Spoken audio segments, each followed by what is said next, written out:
Pernah nggak sih kita benar-benar mikirin apa yang terjadi di dalam tubuh pas lagi puasa?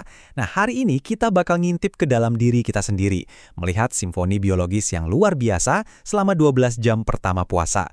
Percaya deh, prosesnya ini jauh lebih cerdas dari yang kita kira. Kalau dengar kata puasa, apa yang langsung muncul di kepala? Pasti perut bunyi, haus, lemes ya kan? Wajar banget kok.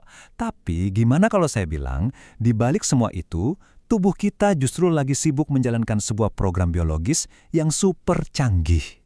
Jawabannya tuh jauh lebih kompleks dari sekedar, aduh, lapar nih. Puasa itu bukan berarti tubuh kita lagi mati gaya. Justru sebaliknya, ini adalah momen di mana tubuh kita mengaktifkan mode efisiensi dan perbaikan diri. Yuk kita telusuri perjalanannya jam per jam.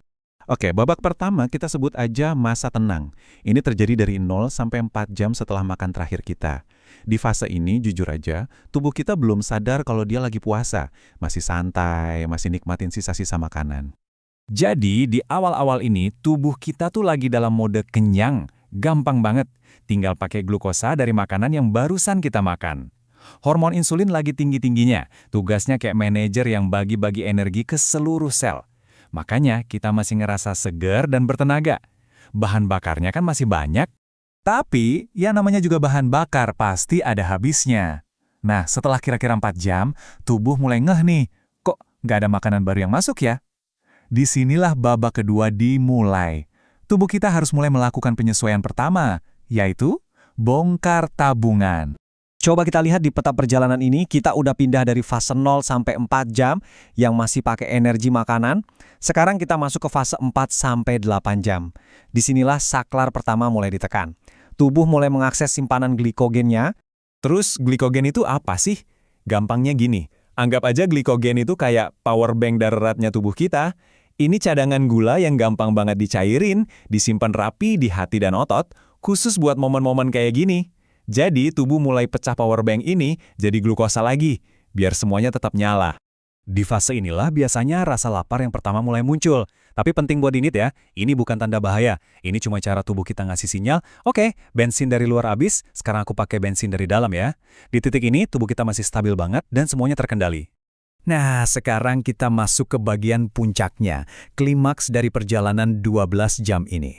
Begitu masuk jam ke-8 sampai ke-12, si power bank glikogen tadi mulai menipis. Sekarang, tubuh harus melakukan manuver yang jauh lebih dramatis.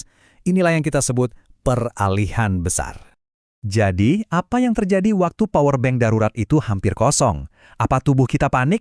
Oh, tentu tidak. Tubuh kita punya rencana cadangan yang jauh lebih canggih. Tubuh kita melakukan sesuatu yang keren banget, namanya peralihan metabolisme atau metabolic switching. Ini adalah sebuah manuver yang super strategis. Tubuh dengan pintarnya ganti bahan bakar utama dari yang tadinya pakai gula yang cepat habis, sekarang beralih ke sumber energi yang jauh lebih awet dan melimpah, lemak di tubuh kita sendiri.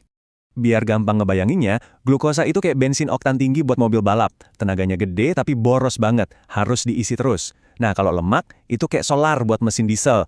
Nyalanya pelan-pelan, tapi efisien banget dan awet. Cadangannya juga banyak. Peralihan inilah kuncinya. Proses ini diatur sama hormon-hormon di tubuh kita yang kerjanya presisi banget. Waktu insulin turun, itu kayak ngasih aba-aba. Stop nyimpen energi, sekarang waktunya pakai. Di saat yang sama, hormon pembakar lemak dan hormon pertumbuhan malah naik. Buat ngelepasin energi dari lemak sambil ngejaga otot dan mulai perbaikan jaringan. Keren banget kan?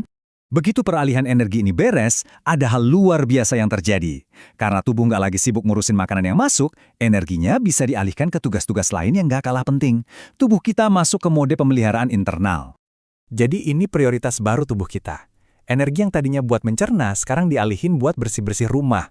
Tubuh mulai nyapu-nyapu sel-sel yang rusak, memperbaiki jaringan-jaringan, dan istilahnya ngeriset sistem metabolismenya.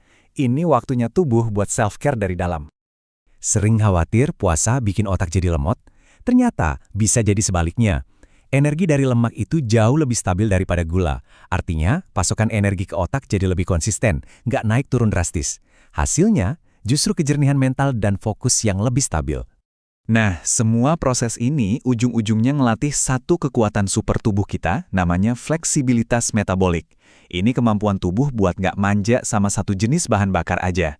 Tubuh yang fleksibel itu nggak bakal gampang lemes cuma karena telat makan, karena dia pinter cara beralih ke cadangan lemaknya. Dan puasa itu latihan terbaik buat kemampuan ini.